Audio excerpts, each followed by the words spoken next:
Bien. Ahí salió. Bien. Clase número 11. Muerte, resurrección y ascensión de nuestro Señor Jesucristo. La profecía, ¿se acuerdan ustedes? Isaías 52, 13 y 52, 12. Si nosotros nos pusiéramos a ver este cuadro tan asombroso sobre la vida de nuestro Señor y nos pusiéramos a buscar todas las profecías que fueron cumplidas en los evangelios, son muchísimas. Él tuvo cuidado de que cada palabra y cada acción que él hacía debía de corresponder a todo lo que fue anunciado sobre su vida, sobre su muerte y sobre su resurrección. Por eso el Señor se cuidó siempre de poder hacer la voluntad del Padre. La idea era de que ya estaba anunciada todas estas cosas y él debía de cumplir. Y parece una palabra fácil, debería de cumplir, pero no era fácil.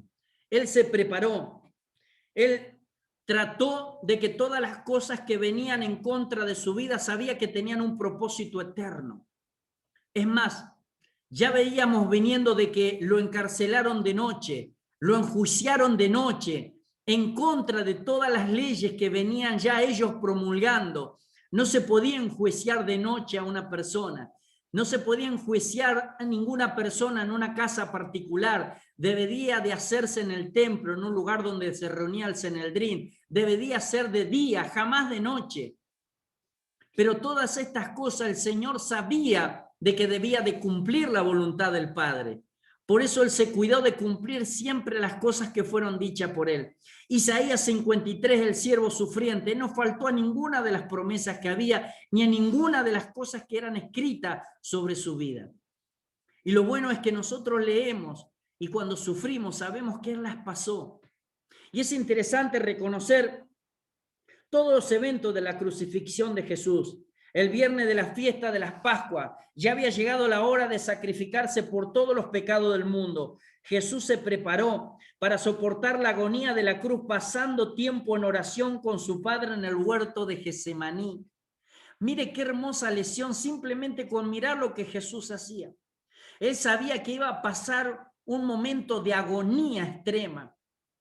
Estoy triste hasta la muerte. Y él sabía de que debía de reforzar para poder pasar ese momento, su vida, a través de la comunión con el Padre. Qué buen ejemplo para estos días que decimos que son días perversos, días malos, días donde el hombre echa a andar toda la perversidad inmadura de cerebros y corazones lejos de Dios. Qué bueno es que nosotros hagamos lo mismo, Señor, si estos días son negros para la humanidad, pero debemos prepararnos en oración, en comunión con el Padre. No simplemente para pasar el día a día, sino, Padre de la gloria, para que aquellos que no pueden hacerlo, al menos tengan la intercesión de los hermanos. Qué bueno seguir ese primer ejemplo del Señor. Él se preparó, él sabía lo que iba a sufrir. Él sabía de que aún su humanidad no quería ir a ese lugar, pero sabía que tenía que cumplir con la promesa que el Padre había hecho a todos. Y qué bueno cómo es su preparativo. Judas allí lo traicionó y los líderes religiosos le habían llevado a juicio ante el Sanedrín ilegalmente en la noche del jueves. Los que debían de saber mejor que nadie las leyes fueron los que más errores hicieron justamente en estos 3 días. Errores en los cuales yo no sé cuánta misericordia de Dios, pero errores en los cuales deberían de ser imposibles de hacer. Nunca, nunca está escrito en ninguno de los escritos aún de ellos que llevaron a ningún hombre a juicio en la noche. No se permitía jamás hacer esas cosas, pero lo hicieron justamente para que cumplir lo que Dios había pronosticado sobre su Hijo. No debía de pasarse ni un día más ni un día menos. Y ellos, creyendo de que se hacían un bien, era el bien que nos hacían a todo y cada uno de nosotros.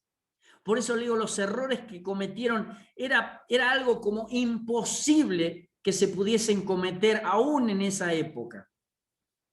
El viernes, no lo vamos a leer porque es largo, pero para que usted sepa, Mateo 27 del 1 al 61, ¿sí? Sí, vamos a leer San Juan, capítulo 18 y 19, por ahí, para que veamos las cosas que sucedieron un poco.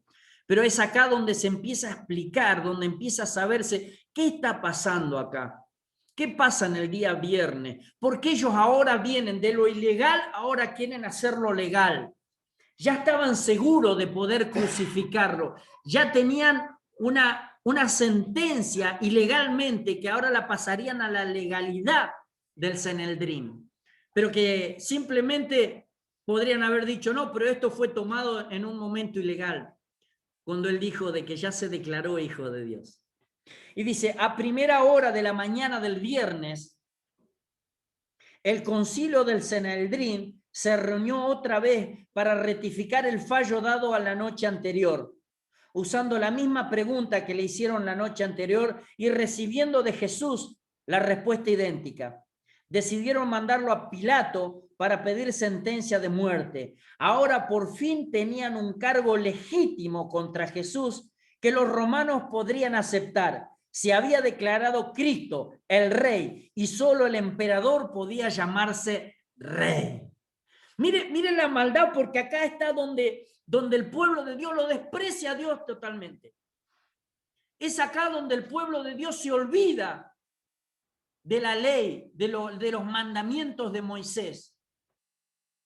Porque dice algo que era desconocido, de que un judío, de que alguien, de que un sacerdote, de que alguien de que llevaba la ley, alguien que entendía la ley, pudiese haber dicho estas palabras. Ya lo había dicho el día anterior, ya Jesús sabía que su padre le dijo, bueno, es hora de que vos digas quién sos. Ahí ya dijeron, oh, blasfemia. Dice que él es el rey de nosotros y que es el hijo de Dios. Y legalmente ya se lo había dicho. Ahora vinieron ya con la respuesta que decía, para nosotros ya es una blasfemia, tenemos cómo apedrarlo, ya está la muerte para nosotros, pero ahora debemos convencer a los que nos tienen a nosotros bajo su potestad, a los romanos. ¿Cómo hacemos para convencerlos? Ya lo tenemos. Y no pudieran decir estas cosas, podrían haberlo apedreado por un montón de cosas, si ellos querían ilegalmente, pero no por esta. Dice, lo acusaban de pervertir a la nación, lo acusaban de prohibir dar tributo al César y lo acusaban de llamarse a sí mismo Cristo el Rey. Dos acusaciones eran mentira, la tercera era la verdad. Pero fíjese lo que dijeron estos hombres. Quiero que leamos, por favor, el Evangelio según San Juan, capítulo 19, versículo 30. Dice, el rey, y solo el emperador podía llamarse rey. Pero mire lo que dijeron ahora. Perdón. San Juan, capítulo 19, versículo 15. El Evangelio según San Juan, capítulo 19, versículo 15. Llévatelo, gritaban, crucifícalo. ¿Cómo dicen que yo lo crucifique a su rey? Preguntó Pilato. No tenemos otro rey más que el César, le contestaron al grito los principales sacerdotes. ¡Guau! ¿Qué le contestaron los sacerdotes? ¿Qué le dijeron? No tenemos otro rey que el César. ¿Cómo podían decir los que realmente tenían que llevar el tributo divino delante de la presencia de Dios, los sumos sacerdotes, los que debían ir y tenían permiso para estar en el lugar santísimo? Pudieron decir una palabra porque le dijo, oye Israel, Jehová tu Dios uno es. ¿Se acuerda? No te harás imagen ni semejanza. ¡Qué bárbaro! ¿Cómo pudieron decir ellos que siempre estaban leyendo la Torá, que siempre estaban leyendo la ley? ¿Cómo pudieron decir no tenemos otro rey que el César? ¿Qué eran esas palabras? Imagínense este gobernador cuando los escuchó. Imagínense, habrá dicho, por fin reconocieron que el César es rey. Por fin los conquistadores hemos caído en la gracia de decir que el César rey, esto que tantos años han dicho de que tenían un solo rey, que Jehová de los ejércitos era su rey, que dice que Jehová uno es y a él solo adorará. ¿Dónde estaban ahora? Los sumos sacerdotes, que nosotros lo veíamos que iban a un templo tan precioso de piedra caliza y mármol, que cantaban todas las adoraciones de ellos, los salmos 115, 118 en la explanada de la escalinata, y muchos de ellos que decían, Selah, un tiempo para que nadie pueda mirar ni deshonrar mi tobillo. ¿Cómo dice que ahora el único rey que tienen es César? Escúchalo. ¿Cómo pudieron decir esas cosas, hermanos queridos? ¿Cómo la mente del hombre pudo nublarse para decir semejante atrocidad? Solo por ver muerto a ese hombre que creían simplemente un hombre. ¿Cómo un hombre podría haberlo desviado para no poder seguir la ley de Moisés? Se daban cuenta que no solamente era un hombre común, era Dios, y él no mentía. Y el diablo estaba arraigado en sus corazones. Es la única manera en la cual podían llegar a decir esta palabra. Solo el César es nuestro rey. ¿Cómo solo el César es nuestro rey? ¿Qué sería de cada uno de ellos cuando fueron llegando al cielo, no? Si alguno de ellos llegó al cielo, ¿qué le habrá dicho el Señor?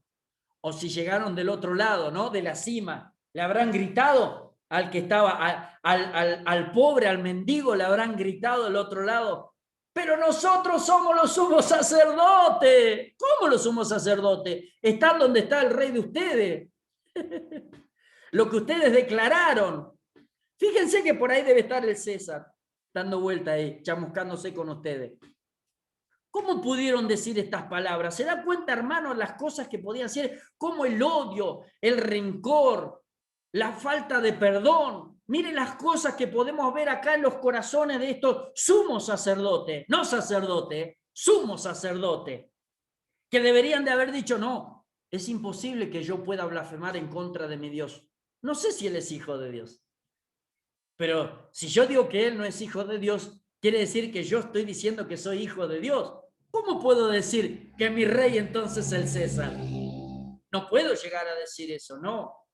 Pero no lo vamos a poder apedrear, no lo vamos a poder crucificar. Este es mi límite. Mi límite es hasta querer ser más que mi Dios.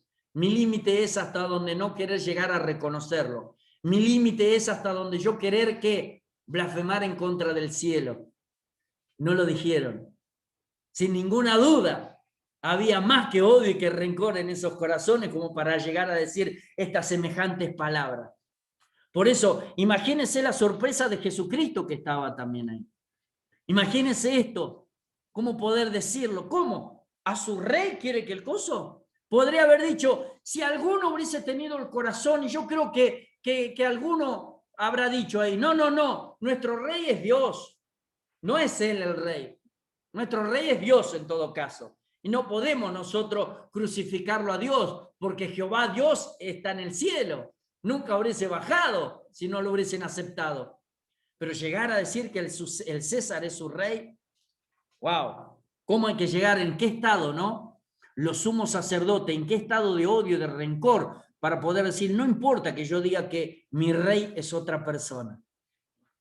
¿Cuántas veces esos mismos sacerdotes le habrán dicho, ¿no? Y enseñado un montón, no vayas a decirle rey a nadie. Ojo, que Jehová de los ejércitos, Elohim, Yahweh, él es el único nuestro rey. ¿Y cuántas personas ahora lo habrán escuchado y habrán dicho, ¿qué pasó ahora? ¿A dónde está el rey de los judíos? Y el Señor sabía, y el Señor aguantaba, y el Señor estaba ahí. Solo un rey tenemos, el César. ¿Y cuánta verdad dijeron, no? Solo un rey tenemos, el César. ¿Por qué? Nos gusta el dinero. Solo un rey tenemos, el César. ¿Por qué? Nos gusta el que no nos marca el pecado. Solo un rey tenemos. ¿Por qué? Porque me gusta aquel que no me agobia con las cosas que hago mal, sino para él todas las cosas son buenas. Por eso mi único rey es el César. Yo no creo que hoy alguno de que sea hijo de Dios tenga como rey al César, ¿no? Pero digo, cuánta verdad decían, ¿no? Solo un rey tenemos, al César. ¿Por qué? Porque nos gusta helenizarnos. Nos gustan las últimas novedades que vienen de Roma, las últimas modas que vienen de Grecia. Nos encanta cuando a veces traen las bellezas de Babilonia. pero las cosas del cielo simplemente las tenemos para nuestro beneficio, decían ellos, no nosotros. Qué bárbaro cuando uno puede decir, mi único rey es el César. Porque el Señor justamente le dijo, dale al César lo que es del César y a Dios lo que es de Dios. Imagínense si en ese momento ella decía, bueno, entonces vamos todos nosotros para el lado del César, porque nos gusta el César. Si el profeta le dice, dale al César lo que es del César, vamos todos para aquel lado. Pero no lo reconocieron, ahí no. Ahí dijeron, no, ay, qué sabio que sos, Señor. En realidad le tendría que haber dicho, vayan todos del lado del César, porque hay muy pocos que vienen del lado de Dios.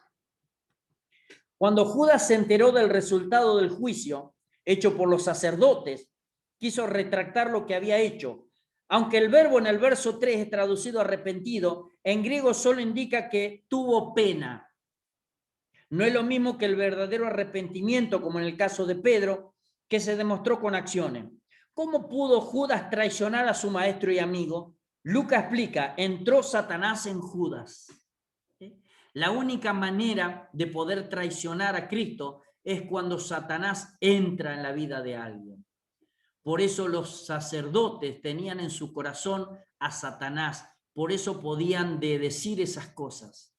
Por eso aún Judas simplemente dice que sintió pena, no se arrepintió. Sintió pena porque el hecho de la crucifixión vino por su mano, pero no arrepentimiento. Por eso es que fue y se ahorcó. No llegó como Pedro a arrepentirse y a reconocerlo. Por eso Dios restauró su ministerio. Dos partes en las personas que pueden ser tomadas momentáneamente o para siempre por Satanás. Judas le entró Satanás, por eso pudo traicionarlo. Pedro únicamente se dejó llevar unos momentos por Satanás, porque le dijo, Satanás, apártate de mí. ¿Se acuerdan ustedes? Aún a Pedro se lo dijo, porque no mira las cosas del cielo, sino la de la tierra. Él no quería que vaya a su maestro allá a morirse, pero ahí es donde se daba cuenta. Judas no se dio cuenta, los sumos sacerdotes no se dieron cuenta. Dice, al no poner freno a su avaricia, había abierto una puerta al enemigo. Judas, una muestra de lo que puede suceder a cualquier discípulo del Señor que no venza su debilidad dominante. Tarde o temprano esta debilidad lo destruirá. Lleno del remordimiento, Judas tiró las 30 piezas de plata en el templo, salió afuera y se ahorcó. No hubo un verdadero arrepentimiento. Sabía que lo que hizo es malo y que el juicio que le venía es malo, pero se olvidó que la misericordia de Dios siempre es más grande que el juicio. No se arrepintió. Jesús ante Pilato. Pilato, el gobernador romano, le hizo una pregunta. ¿Eres tú rey de los judíos? Jesús le dice, tú lo dices. Los líderes religiosos le habían acusado a Jesús de llevar estas tres cosas adelante. Pervertir la nación, prohibir dar tributo al César, llamarse a sí mismo Cristo el Rey. Las primeras dos acusaciones eran mentiras, pero la tercera era la verdad. Había llegado el momento cuando Jesús declararía abiertamente quién era para que lo crucificaran. El tiempo había llegado para que sacrificara su vida para redimir a la humanidad. Me llama la atención esto, siervos queridos. Jesús declararía abiertamente quién era para que lo crucificaran. Qué valentía la de nuestro Señor, ¿no? Él abiertamente diría, porque él sabía que todos estaban esperando simplemente esa respuesta. ¿Eres tú el Cristo? ¿Eres tú el Rey? Y él sabía en qué momento tenía que decirla. Ahora es el momento, yo soy el Hijo de Dios, dijo. Y sabía lo que iba a venir a su vida cuando dijese eso. Pero qué bueno es cuando él siempre guarda esa respuesta para saber de que él se interpone por nosotros. ¿Cuántas veces no le habrá preguntado el diablo, este que está ahí, ¿es tu hijo? Y él en el momento exacto dice, él es mi hijo. Pero no se porta bien, pero es mi hijo. Pero no está haciendo como corresponde, pero es mi hijo. Pero vos sabés de que yo voy a interceder ante él por mi padre, pero vos no vas a tener parte en él. Él es mi hijo. Se porta mal, él es mi hijo. Qué bueno cuando el Señor sabe siempre cuándo poner su trono, ¿no? Cuándo poner su diploma para poder interceder por cada uno de nosotros. Hermano querido, cuando nosotros fallemos, nos arrepentimos y venimos delante de Él. Y aunque el diablo venga y lo acuse y diga, pero Él hizo esto, sí, pero es mi hijo. Pero yo morí por Él. Pero vos sabés que causó mal, sí, y se arrepintió. Por eso Él dijo, sí, yo soy el Rey, yo soy el Hijo de Dios, yo soy el Cristo, porque ahora yo quiero pagar por todos estos. Era el tiempo justo para pagar por cada uno de nosotros. Y eso lo sigue haciendo el Señor porque dice que Él intercede con el Padre por nuestras causas, boga por nuestras causas, dice la palabra. Todos los días de nuestras vidas, cuando nos ponemos en oración, Él viene y dice, papá, yo morí por Él. Papá, yo resucité por Él.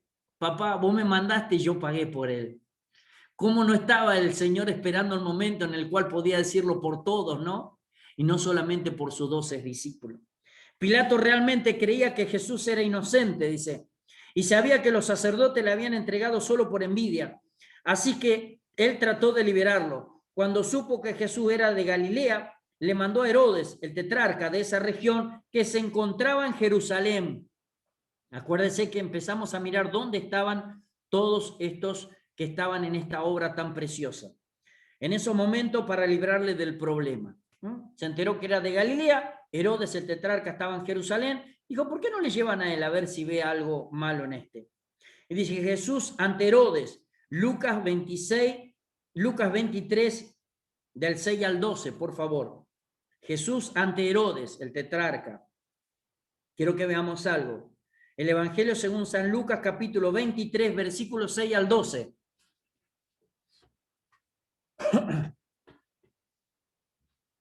Lucas 23, del 6 al 12. ¿Eres Galileo? Preguntó Pilato. Cuando le dijeron que sí, Pilato lo mandó a Herodes Antipa porque Galilea estaba bajo la jurisdicción de Herodes y dio la casualidad de que se encontraba en Jerusalén en ese momento. Herodes se alegró mucho por la oportunidad de ver a Jesús, porque había oído hablar de él y hacía tiempo que quería verlo realizar un milagro. Entonces Herodes hizo una pregunta tras otra, pero Jesús se negó a contestar. Mientras tanto, los principales sacerdotes y los maestros de la ley religiosa se quedaron allí gritando las acusaciones. Entonces Herodes y sus soldados comenzaron a burlarse de Jesús y a ridiculizarlo. Finalmente le pusieron un manto real y lo enviaron de regreso a Pilato. Bien. Herodes dice, por curiosidad, quería ver alguna señal milagrosa de parte de Jesús, pero el Señor no hace milagros solo para satisfacer la curiosidad. Cuando Jesús no le complació, se burló de él y le mandó a Pilato.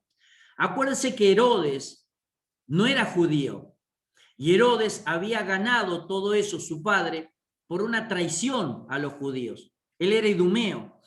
Entonces él estaba muy acostumbrado a ver a aquellos que venían y traicionaban, aquellos que hacían y decían que eran, pero no eran. Estaba muy acostumbrado a ver las personas falsas.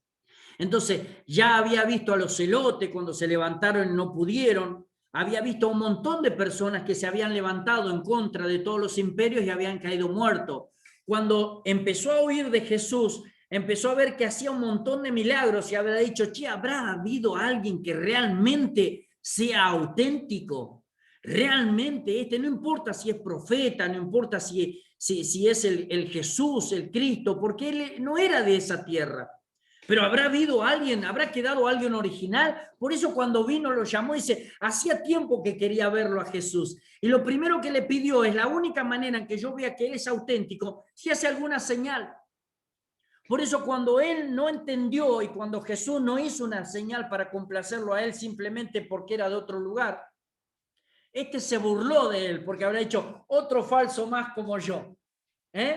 Acá hay otro falso más que pudo engañar muchas veces. Porque si hubiese sido verdad, hubiese hecho una señal y me hubiese dejado a mí absorto. Pero no sabía que Dios no necesita dejar a un hombre complacido, sino que Él viene a salvar al mundo. Por eso Él dijo, otro falso más, envíelo de nuevo, no tiene nada. No puede ser rey de nada. Por eso se burló de Él. Por eso permitió la burla. Porque Él pensaba ver algo en el cual le llame la atención, en el cual diga, realmente este era el que yo quise matar cuando nació. Realmente este era el que vino y le vinieron a adorar a él. Realmente todos estos años lo estuve esperando para ver si era o no verdad lo que decía. Mire cómo los hombres siguen así, queriéndose complacer ellos mismos, aún a cuesta de alguien tan hermoso como nuestro Señor Jesucristo, ¿no? Dice Jesús ante Pilato por segunda vez. Aunque ni Pilato ni Herodes encontraron nada digno de muerte en Jesús, Pilato decidió castigarlo con latigazos, que hasta podría matarle con solo eso y soltarle. Pero la multitud y los principales sacerdotes seguían pidiendo su crucifixión. Entonces Pilato trató una vez más de librar a Jesús, porque se acostumbraba a soltar un preso en la Pascua. ¿Se acuerdan ustedes, no? Pilato le dejó escoger entre Barrabás, un revolucionario y asesino, y Jesús. Pero ellos cogieron a Barrabás y seguían pidiendo la muerte de Jesús. La esposa de Pilato le mandó a decir que no tuviera nada que ver con Jesús, porque ella había sufrido mucho en sueños por causa de él. Pero Pilato, para complacer a la multitud, se lavó las manos simbólicamente para liberarse de la sangre de un hombre inocente y entregó a Jesús para ser crucificado. Fíjese la incredulidad. Uno lo puede entender a Pilato, pero no puede entender a aquellos que cambiaron a Barrabás por Jesús. Nota histórica, escuche esto.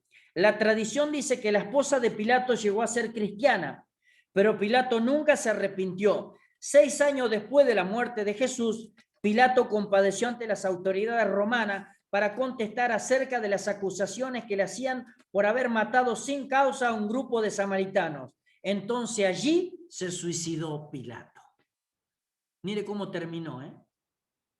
También derechito al infierno por suicidarse.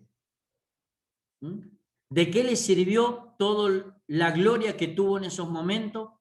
¿De qué le sirvió el quedar bien con las personas? ¿De qué le sirvió de que todos lo felicitaran por haber puesto en la cruz a ese inocente? Le sirvieron simplemente 6 años y se fue al infierno. Creo que nosotros debemos saber siempre cuál es la conveniencia de nuestras vidas. Dice, camino a la cruz. Inmediatamente después de hacerle burla, los soldados le llevaron a Gólgota para ser crucificado, en arameo Gólgata y en latín Calvario o lugar de la calavera. Esta medida fue ilegal, ya que una vez que el condenado a muerte sabía su sentencia, contaba con 10 días para arreglar sus asuntos y despedir a los suyos. Mire, otra ilegalidad de los romanos. El Sanedrín quería su ejecución lo antes posible para que la gente no se levantara en favor de Jesús.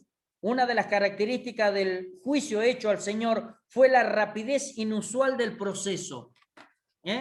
Aún los romanos cayeron también en eso. Una vez que se lo sentenciaba a muerte, tenía 10 días el reo para poder acomodar sus cosas y despedir a sus familiares. Jesús no tuvo esa diferencia. Lo condenaron y ahí nomás lo llevaron. No hacía falta de que hiciese ninguna otra cosa. Ya estás condenado, no hay de qué manera salvarte, te vas para la cruz del Calvario. Debido a su espalda lacerada, Jesús no pudo cargar por mucho tiempo su propia cruz. Así que ordenaron, ¿se acuerdan ustedes, no? A Simón de Cirene. Y miren lo sorprendente de esto, que llevase la cruz. Simón era de la localidad de Libia, donde había una fuerte colonia judía. Aparentemente, ese encuentro con Jesús tuvo como resultado su conversión. Quiero que leamos, por favor, Marcos capítulo 15.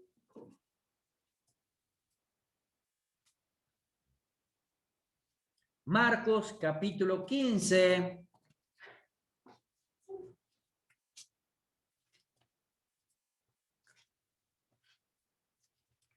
...21. Un hombre llamado Simón, que pasaba por allí, pero era de Cirene, venía del campo justo en ese momento, y los soldados lo obligaron a llevar la cruz de Jesús. Simón era el padre de Alejandro y de Rufo.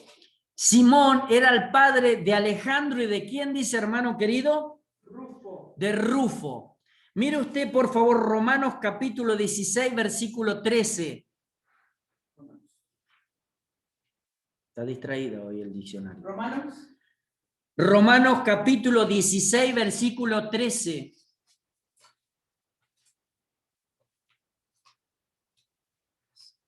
Saluden a Rufo, a quien el Señor eligió para hacer lo suyo, y también a su querida madre, quien ha sido como una madre para mí. Gloria a Dios. Por eso dice de la conversión de su padre, porque aún después sus hijos siguieron a Jesús. Simplemente, ¿por qué? Porque entraron en la tarea de nuestro Señor Jesucristo.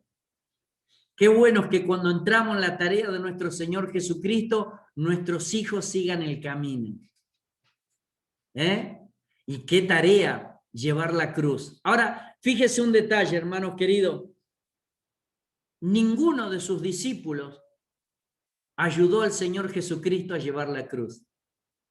Lo que realmente debían de comprender y lo que deberían de estar aptos para esa tarea, ninguno tuvo el honor de llevar la cruz del Señor Jesús, sino el que fue elegido. Alguien que diría, pero ¿cómo este? Si este no te siguió, ¿no? Pero ¿cómo este? Si este no te ama, maestro. Él venía del campo, era alguien que pasaba, no sé por qué. Justo el centurión se dio vuelta y lo miró a él y lo vio fuerte. Le dijo, a ver, venga usted para acá. Usted va a ayudarle a llevar la cruz a Jesucristo. Pero yo vengo del campo, no importa, usted lo va a ayudar. Y ese encuentro con la cruz hizo que su vida cambiara. Simplemente porque pasó por ahí. No trabajó, no se quemó con el sol, ni pidió. Simplemente alguien lo obligó, pero en esa obligación él comprendió lo que estaba aportando. Qué bueno cuando el Señor se encuentra con personas así. Y no importa dónde estaban, si no lo encuentro con él, hace que cambie su vida rotundamente. Así pasó con nosotros, ¿no? Cuando no sabíamos qué hacer, por ahí alguien nos encontró y aún la situación nos obligó. Allá hay una cruz. Allá hay un lugar. Y no sé por qué, pero pasamos por ahí y ese tratadito cambió nuestras vidas. No sé por qué, pasé justo por ahí, estaba cerrado, pero alguien estaba predicando y escuché de lejos, Jesús te ama. Y eso lo llevó a mi corazón. Alguien no sé por qué, pero escuché por ahí por la radio que decía, si no podés más con tus aflicciones, si tu vida ya no tiene cambio, si estás cansado ya de ir a lugares donde no hay solución, sabes que Cristo es la solución. Qué bueno, ¿no? Si por ahí pasaste, ¿no? Y leíste Centro de Avivamiento Costero. ¿Qué es esto? Pero ese encuentro con Jesús hizo la diferencia en nuestras vidas. Aunque no teníamos nada que ver. Aunque decíamos, eso está lejos, es un país lejano para nosotros.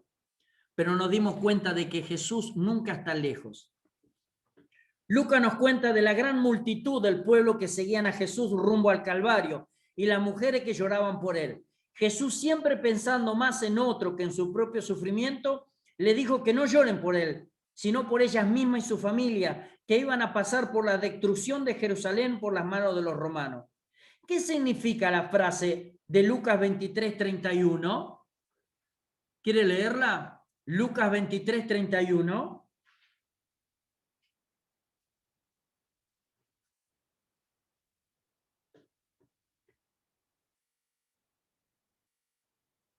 Lucas 23:31. De pronto se les abrieron los ojos y lo reconocieron. Y en ese instante Jesús desapareció. Lucas 23:31.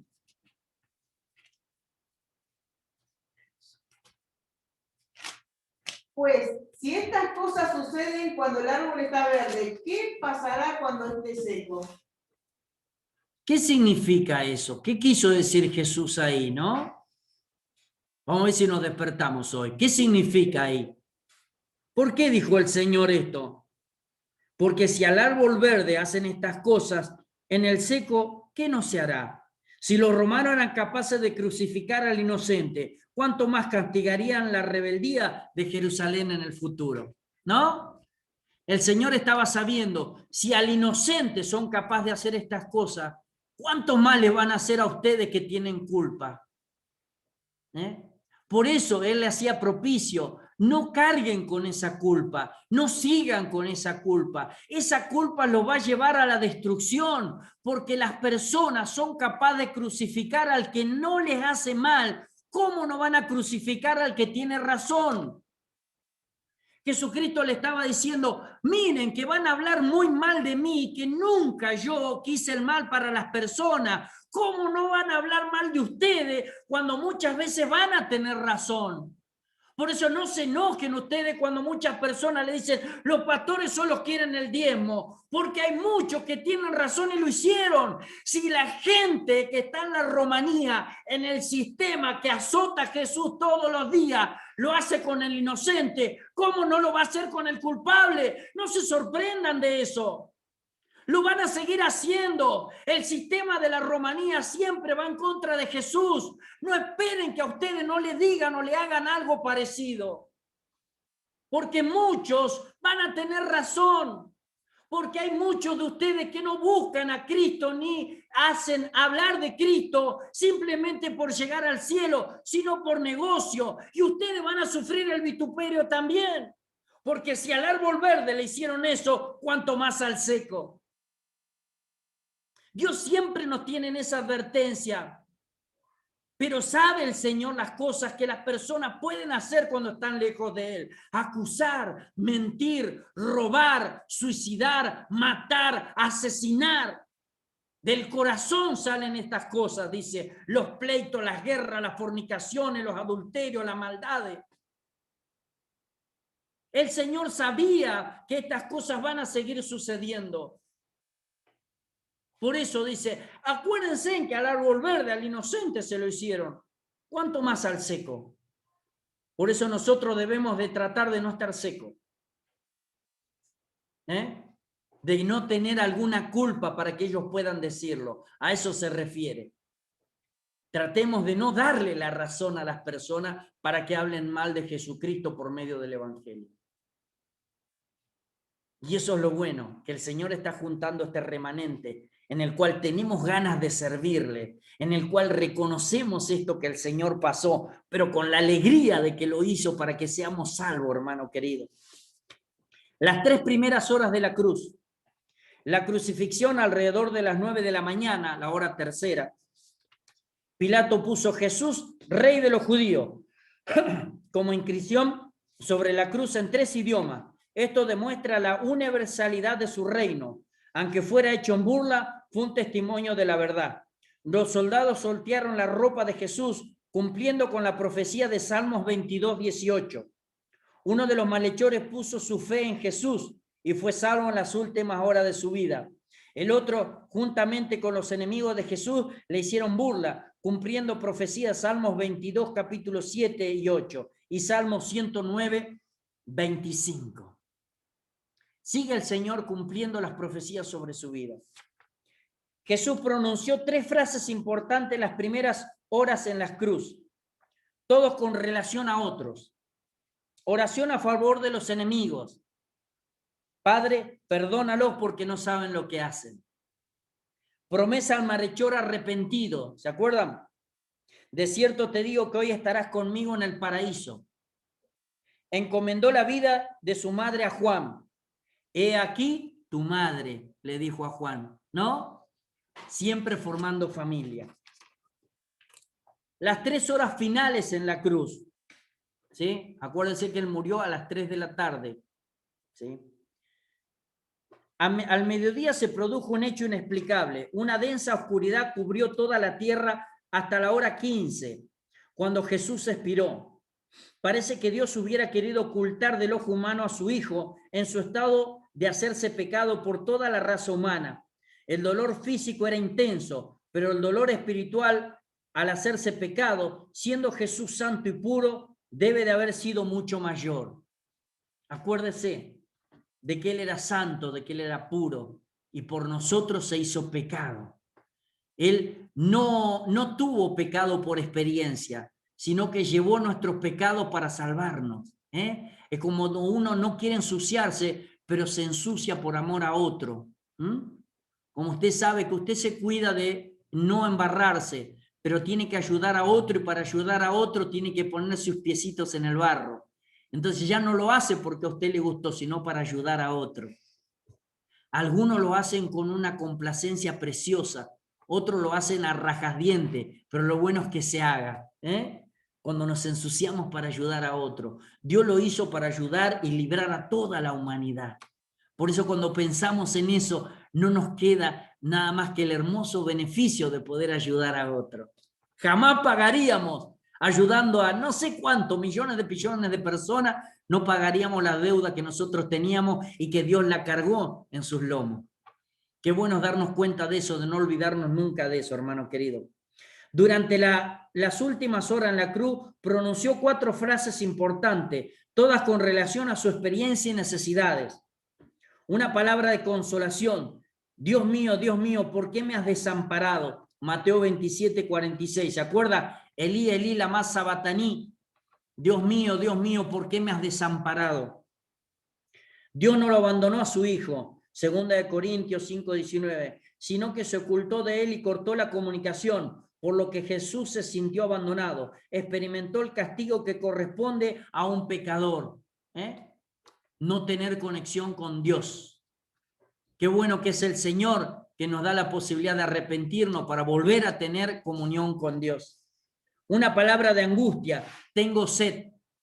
Dice, para que se cumpliese la escritura, ¿no? Tengo sed. Y una palabra de victoria, que es la que yo quería hoy nombrarles.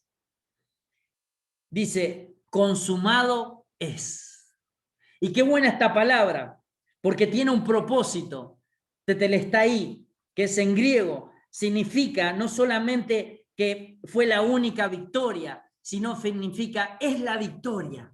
Tetelestai, es la victoria. Consumado es. No es la palabra, que uno puede llegar a decir que de hecho, ¿sí? O no dijo, estoy acabado, como diciéndole, ya no tengo más vida, estoy acabado, no. O diciéndole al Padre que de hecho ya lo hice. No, sino es una palabra de victoria, una palabra en la cual dice, ya está todo consumado, de ahora en adelante sí puedo hacer las cosas que yo quiero. Ahora sí puedo ayudar realmente como yo quiero. Ahora sí puedo estar libre y poder llegar a todos mis hermanos. Porque él dice que no se avergonzó de llamarnos hermanos. Él dijo telestetai, como diciéndole, ahora sí, ahora ya está todo pago, ahora sí las promesas se cumplen, ahora sí vienen estas cosas que fueron anunciadas, la gloria postrera empieza a venir, ahora sí se está preparando lo que desde hace cuántos millones de años hemos preparado con mi Padre, la salvación, el volver a estar cerca, el volver a poder estar con todo y cada uno de ustedes, el poder saber de que cada uno de ustedes tendrá la posibilidad de estar con nosotros. Si no hubiese pasado esto, no hubiese podido decir esas hermosas palabras, dice, Padre, que tú y yo seamos uno, para que ellos sean uno con nosotros. Lo dijo porque ya Él venció. Esta palabra es una palabra de ánimo, es una palabra en la cual dijo, ya está todo hecho, por eso ahora me puedo poner en tus manos tranquilo, papá. Por eso la palabra que sigue, Padre, en tus manos encomiendo mi espíritu. En tus manos encomiendo mi espíritu, porque ya se cumplió todo. Es una palabra en la cual estaba diciéndole, Señor, ahora podemos empezar a ayudarlos. Ahora, Padre, van a tener comunión contigo. Ahora, Padre, se rompe la barrera.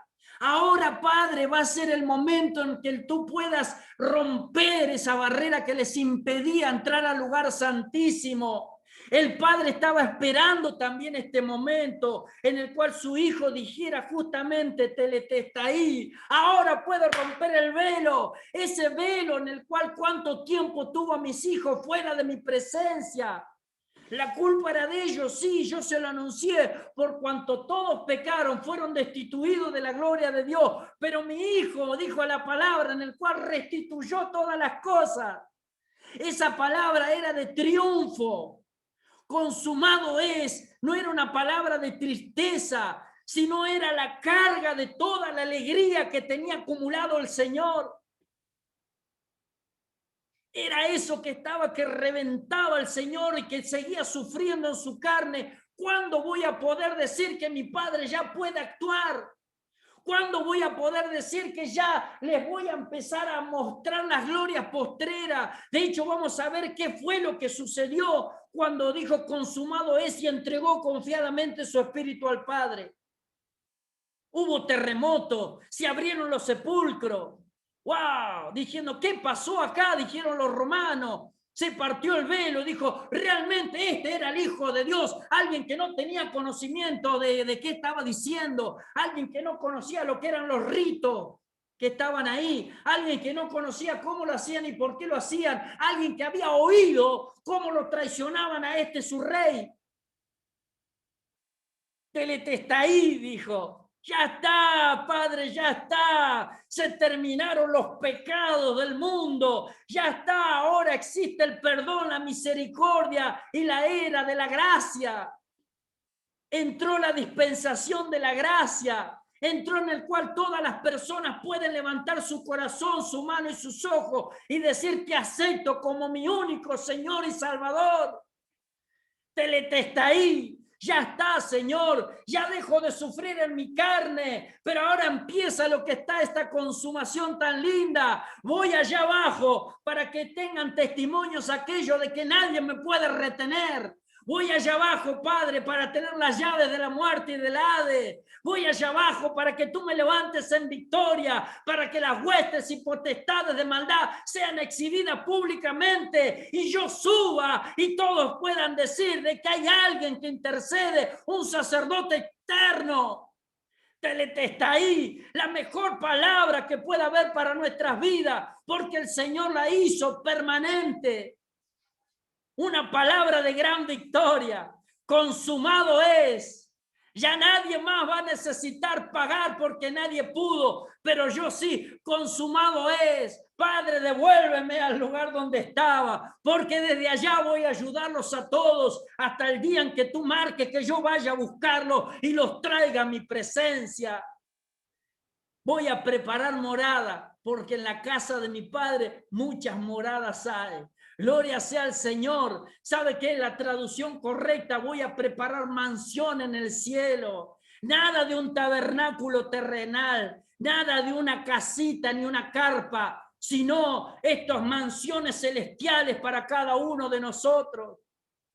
Qué bonita palabra. Llegó el momento en el que el Señor pudo decirle, toda mi alegría va en mi muerte. Qué palabra loca para alguien que está por morir. Nadie sería capaz de decir, estoy contento porque voy a la muerte.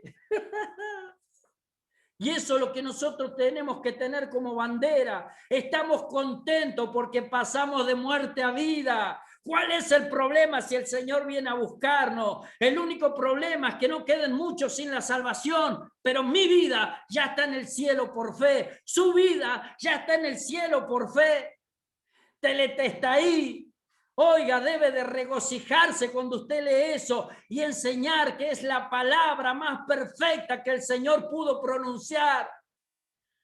La alegría venía, aunque no tenía fuerza para estar alegre, aunque no tendría ya sangre para poder ponerse contento, pero él sabía que en su espíritu él ya había ganado, que su padre vería cómo la muerte no lo pudo retener, que él le dio ese nombre por sobre todo nombre. Vamos, hijo, es hora de que vos ayudes a toda la humanidad a que puedan venir al cielo. Por eso dijo, entrego mi espíritu a ti, Señor. Gloria sea al Señor por esta hermosa palabra. En tus manos encomiendo mi espíritu. Señor, voy a terminar de ganar lo que ya ganamos acá. Señor, vamos a terminar de envolver el paquete hermoso, el regalo, en un celofán hermoso y un moño. Voy a sacarle allá al territorio de la muerte para que ninguno de mis hermanos ya muera, sino pase a vida eterna. Ya voy para el cielo, Señor. Ya voy a juntarme contigo, papá. Pero espérame un poco, necesito 40 días para que estos testarudos entiendan de que ahora comienza el principio de la iglesia. Gloria a Dios. Ahí fue el máximo triunfo del Señor. Quiero leer Hechos capítulo 2, versículos 23 y 24, por favor.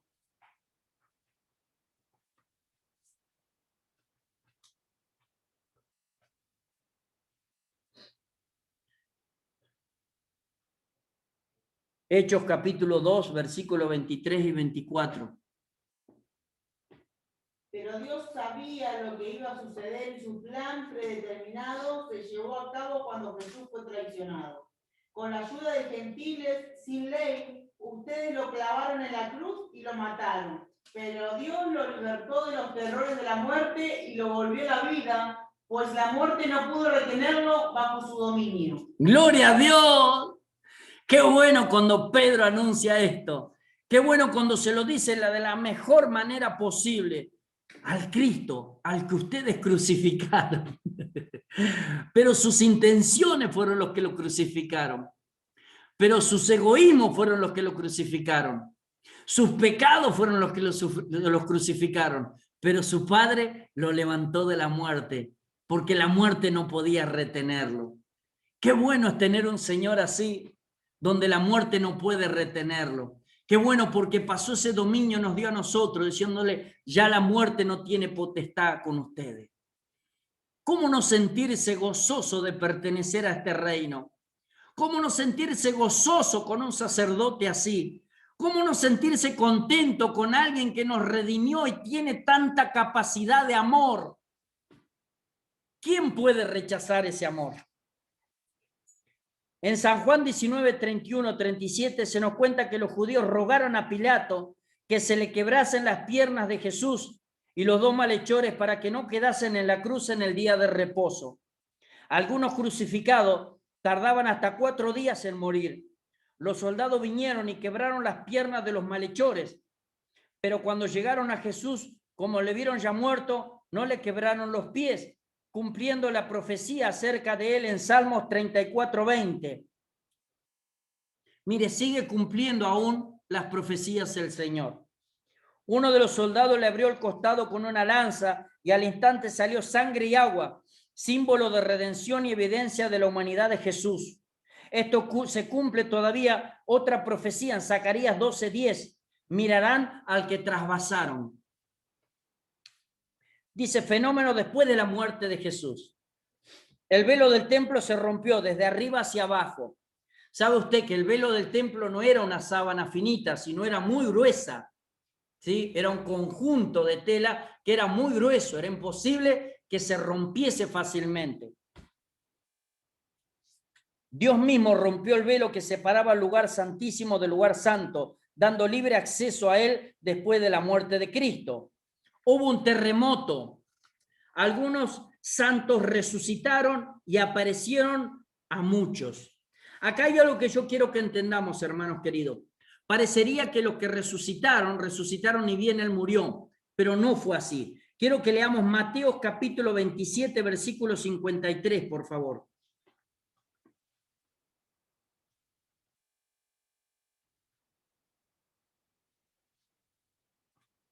Mateo capítulo 27, versículo 53.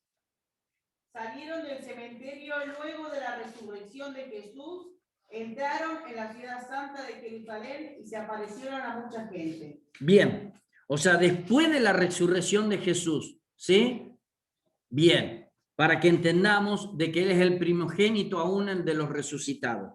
Dice, Cristo es la primicia de la resurrección, con un cuerpo glorificado. Aclara que después de la resurrección de Jesús, algunos santos salieron de los sepulcros y aparecieron en la santa ciudad, cumpliéndose Isaías 26, 19. Entonces, ¿qué día salieron los muertos? El domingo, después de la resurrección de Jesús. ¿Sí? Lo aclara el Evangelio. Bien ahí. El centurión y algunos soldados creyeron. Después de haber oído a Jesús y visto grandes señales en la naturaleza, el centurión y sus soldados reconocieron que Jesús era el Mesías. Mateo 27, 54. Dice, la sepultura de Jesús. 2 discípulos secretos de Jesús, que eran miembros del Sanedrín, tomaron cargo de la sepultura. José, un hombre rico de Arimatea, y Nicodemo, ¿se acuerda? José valientemente pidió llevarse el cuerpo de Jesús y Pilato se lo concedió. Nicodemo, el que había visitado a Jesús de noche y le había dicho que tenía que nacer de nuevo, San Juan 3, proveyó 100 libras, o sea, unos 34 kilos, de un compuesto carísimo de mirra y de aloes, para embalsamar el cuerpo. El acto de amor por Jesús de estos dos hubiera podido costarle la vida, o por lo menos su puesto, ya que el Sanedrín no perdonaría tal actitud. También vemos que estos dos actos, José y Nicodemo, estaban declarando abiertamente su lealtad al Señor. Ya no eran discípulos secretos. Lo pusieron a Jesús en una tumba nueva, cavada en una peña, en una huerta, cerrándolo con una gran roca. Actualmente se ignora el lugar preciso de esta sepultura. Como la sepultura era una tumba nueva y lo envolvieron su cuerpo en una sábana con costosas especies aromáticas, se cumplió otra profecía de Isaías 53:9. Y se dispuso con los impíos su sepultura, mas con los ricos fue en su muerte. Las mujeres que habían venido con él desde Galilea le siguieron también y vieron el sepulcro y cómo fue puesto su cuerpo. Quiero que leamos Lucas 23:55, por favor, y 56. Lucas 23, 55 y 56. Mientras llevaban el cuerpo, las mujeres de Galilea iban detrás y vieron la tumba donde lo colocaron. Luego fueron a sus casas y prepararon especias y ungüentos para ungir el cuerpo de Jesús. Pero cuando terminaron ya había comenzado el día de descanso, así que descansaron como ordena la ley. Gloria a Dios. Sábado, la tumba sellada y custodiada. Mateo capítulo 27, 61 al 66. Los principales sacerdotes y los fariseos se dirigieron a Pilato para solicitar una guardia ante la tumba y que se sellase la piedra que se encontraba en la entrada para evitar un supuesto fraude. Se acordaron de las palabras, y escuche bien, se acordaron de las palabras de Jesús que iba a resucitar al tercer día y no querían que los discípulos robasen el cuerpo y declararan que estaba vivo. Lucas 27, 63. Es interesante que los enemigos de Jesús se acordaron más de su palabra que sus mismos discípulos, quienes no entendieron que iba a morir y resucitar al tercer día. Mire usted, los malos se acordaron de las palabras de Jesús, sus discípulos no, porque después se acuerdan camino de Emaús, no le reconocieron a él. O sea, los malos se acordaron que iba a resucitar al tercer día. Los buenos, los que tendrían que tener fe, no se acordaron. Los malos hicieron un favor porque sellaron la piedra y pusieron una guardia, como para que nadie pueda decir de que alguien hizo fraude. De hecho, después ellos se acuerdan, le tuvieron que pagar dinero a los guardias para que digan de que sus discípulos robaron el cuerpo. Qué bueno, ¿no? Cuando aún los enemigos de Jesús se acuerdan de sus palabras. Qué bueno es cuando el Señor siempre hace esas cosas, que aún los enemigos se acuerdan de sus palabras.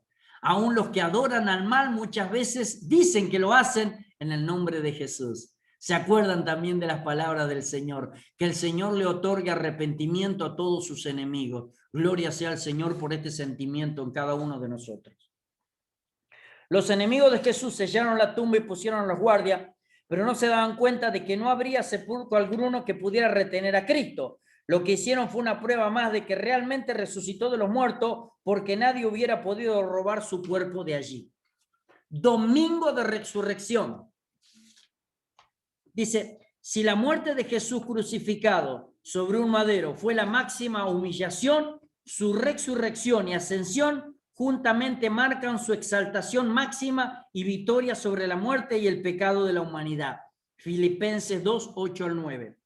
Y estando en la condición de hombre, se humilló a sí mismo, haciéndose obediente hasta la muerte y muerte de cruz, por lo cual Dios también lo exaltó hasta lo sumo y le dio un nombre que es por sobre todo nombre. Qué bueno es que uno sabe que cuando se humilla, Dios lo exalta. Y Dios así siempre lo hace acordar. Aquel que se humillare, Dios le exaltará. ¿Sí? Qué bueno porque el Señor está atento siempre a esas cosas. Dice, sin el hecho de la resurrección, todo hubiera sido en vano. El apóstol Pablo señala que la resurrección de Cristo es la piedra fundamental de la fe cristiana. Y si Cristo no resucitó, vuestra fe es vana, aún estáis en vuestros pecados. Primera de Corintios 15, 17. Entonces, vuelvo a decirle, hermano, es muy importante en nuestras vidas la resurrección de Cristo. Todo el poder del cielo viene cuando invocamos su resurrección. Amén. En Él hay libertad y en Él hay sanidad, porque Él resucitó. Gloria sea al Señor, porque usted va a aprender esto para aplicarlo cada día de que usted tiene que imponer sanidad. Cuando Jesús fue crucificado, sus seguidores perdieron toda esperanza, se convirtieron en un grupo de personas asustadas y sus corazones quebrantados. Algunos decían, mire lo que decían, Lucas 24, 21, por favor.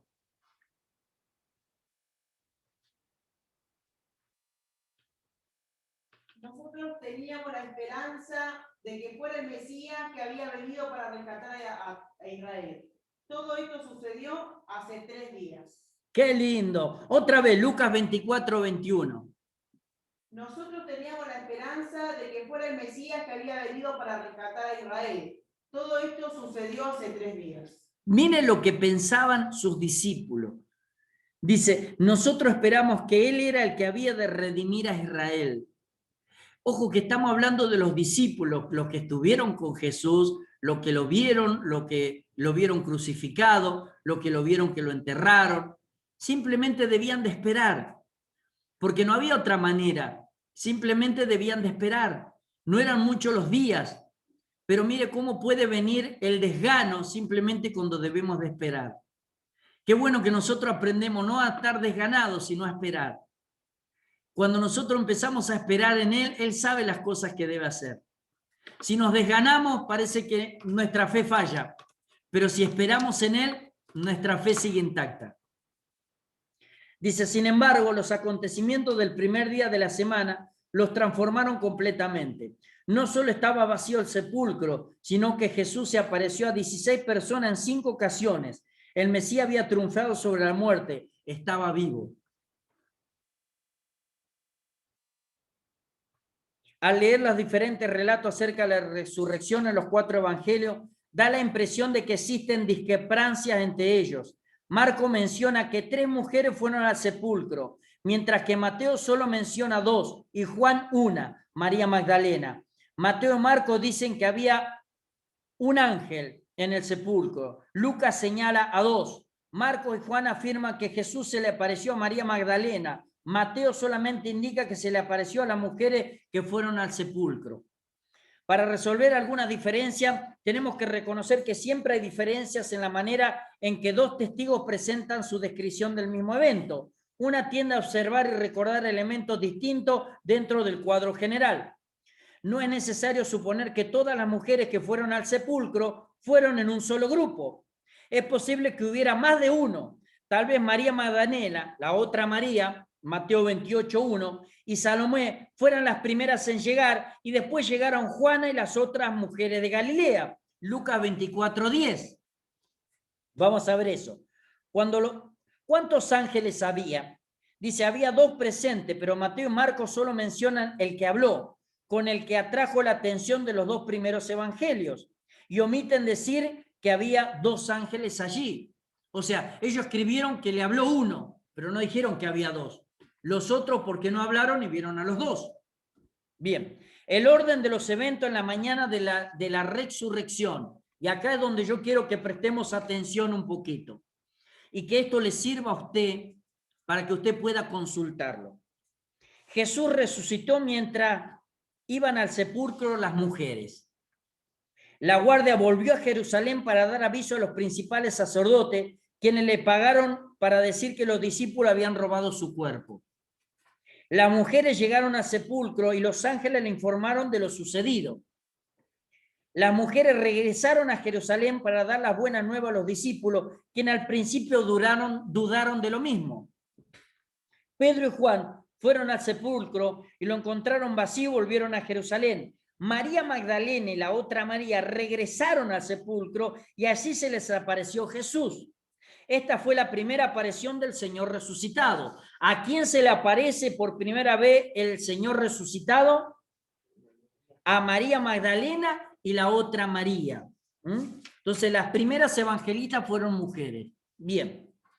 Dice, durante los 40 días entre la resurrección y la ascensión, el Señor apareció 10 veces a los suyos. Nadie fuera del círculo de sus seguidores vio al Maestro resucitado.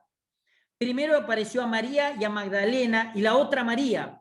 como ya habíamos mencionado. El mismo día apareció a Pedro, Lucas capítulo 24, versículo 34. A los discípulos que caminaban hacia Emaús, Lucas 24, 13 al 32. Y por último, a los 10 de los discípulos en Jerusalén. No estaba Tomás en aquel momento. A los 11 en Jerusalén, una semana después de la resurrección. A los 11 en Galilea, Mateo 28, 16 al 20, Marcos 16, 7. En este momento fue cuando le encomendó la gran comisión. Escúcheme, si alguien le pregunta, ¿dónde le fue dada la gran comisión? Le fue dada en Galilea, ¿sí? Por favor, no vaya a decir en Jerusalén. Bien, muy bien. A más de 500 creyentes, 1 Corintios 15, 6. A su hermano Jacobo, 1 Corintios 15, 7. A 7 discípulos en el mar de Tiberia, Juan 21, 1 al 14. ¿Se acuerdan? Ahí restaura el ministerio de Pedro. A los que se habían reunido en el día de la ascensión. ¿Se acuerdan? ¿Sí? Ahora acuérdense, mire, los dos eventos importantes, ninguno de los dos va a ser en Jerusalén. ¿Sí? La gran comisión fue en Galilea y la ascensión fue en Betania, a 6 kilómetros de ahí. ¿Sí? Porque él debe de cumplir la profecía que vendrá y pondrá su pie sobre el monte. Bien, seguimos así, vemos cómo fue esto. Jesús demostró a sus discípulos que su cuerpo glorificado guardaba las características de su cuerpo anterior, aunque con algunas diferencias. Él podía comer, ¿se acuerda usted? Lucas 24, 39, comió un poco de pescado y miel, pero su cuerpo podía pasar por las paredes también. A Tomás le enseñó la cicatriz en su mano y sus pies, y el lugar donde el soldado metió la lanza en su costado. Cristo reprochó la incredulidad y dureza del corazón de los discípulos porque no habían creído a los que le habían visto resucitado.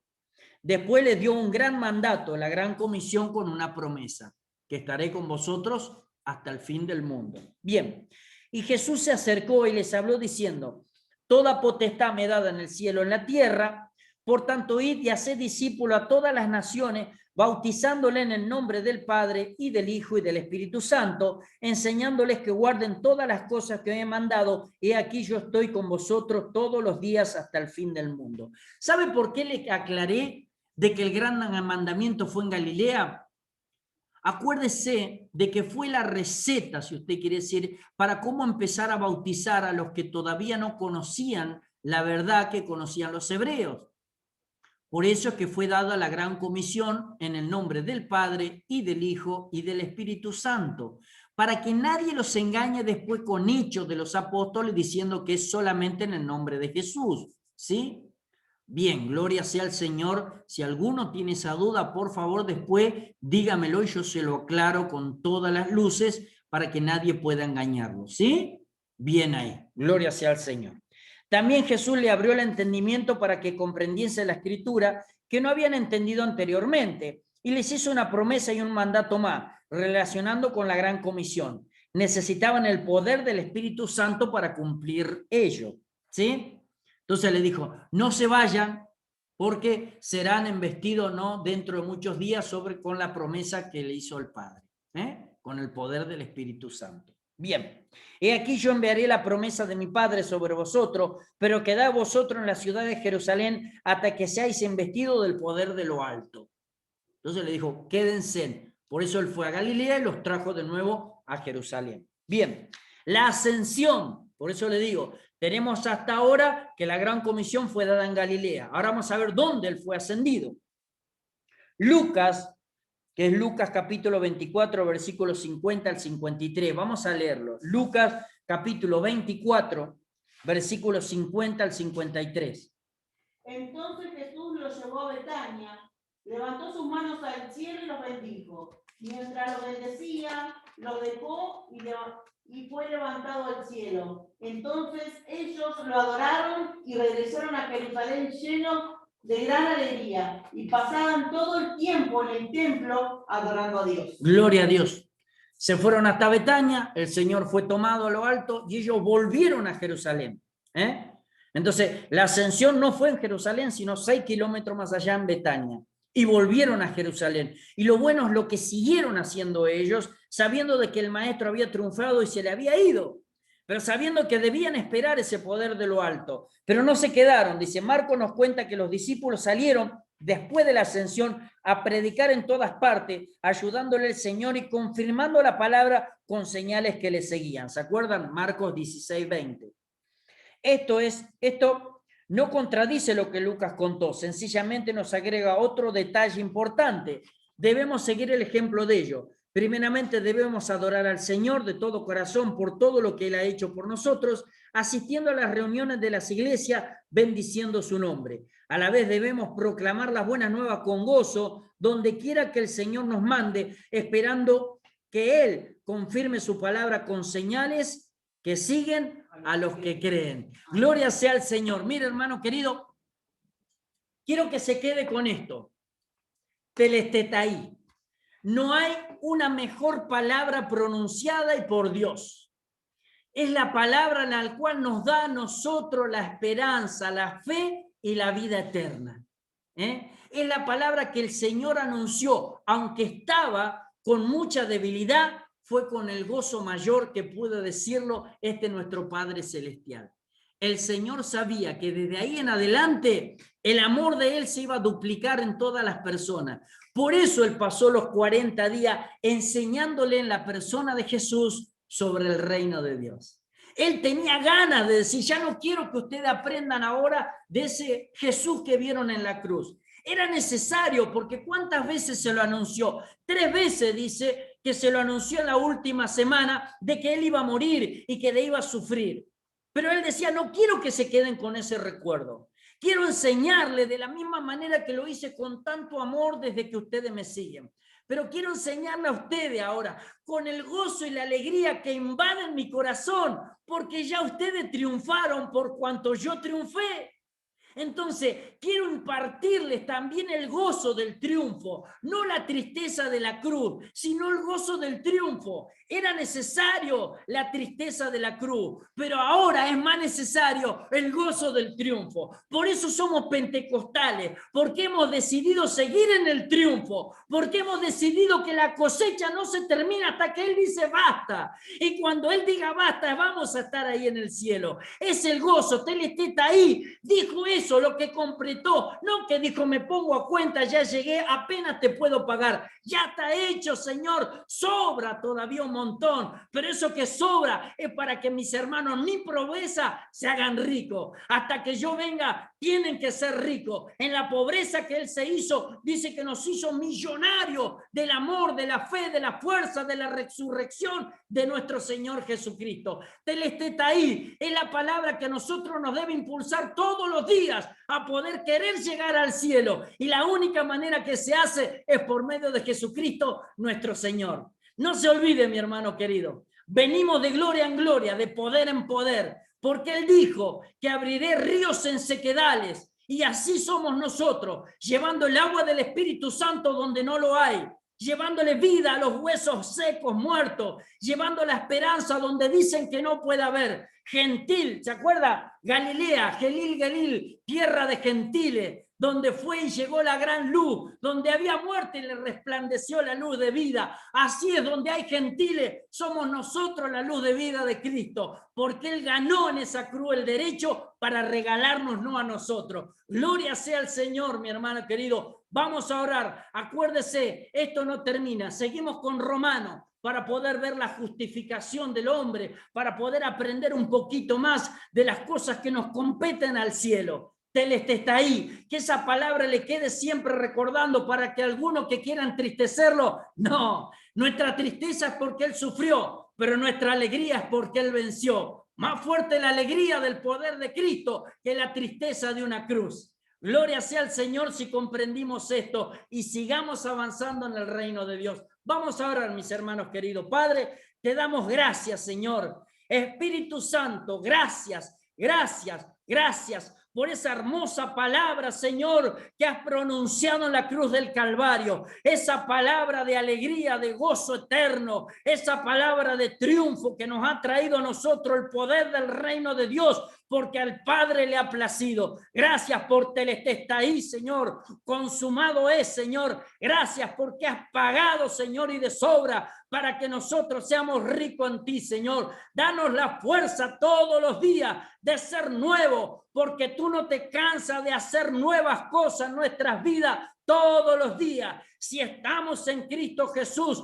nueva criatura somos. Las cosas viejas pasaron. He aquí son todas hechas nuevas, Padre. Gracias porque mañana disfrutaremos de lo nuevo. Gracias porque no se acabará lo nuevo, Señor, aun cuando estemos contigo. La adoración eterna, Señor, será para ti. Gracias por mis hermanos, por fortalecerlos, por unirlos. Gracias, Señor, porque cada uno de ellos nuevas fuerzas tendrá cada mañana en ti. Padre, bendigo a cada uno de mis hermanos. Bendigo su entrar, su salir, su canasta, su vida, Señor. Gloria sea al Señor por los guerreros que has dejado en esta tierra para que tú seas conocido. Padre, te damos gracias, Señor, te bendecimos. Mañana seguiremos anunciándote y si tú no lo quieres, estaremos contigo dándote gloria, honra y alabanza por los siglos de los siglos. Amén. Gracias, Señor, en el nombre de Jesús.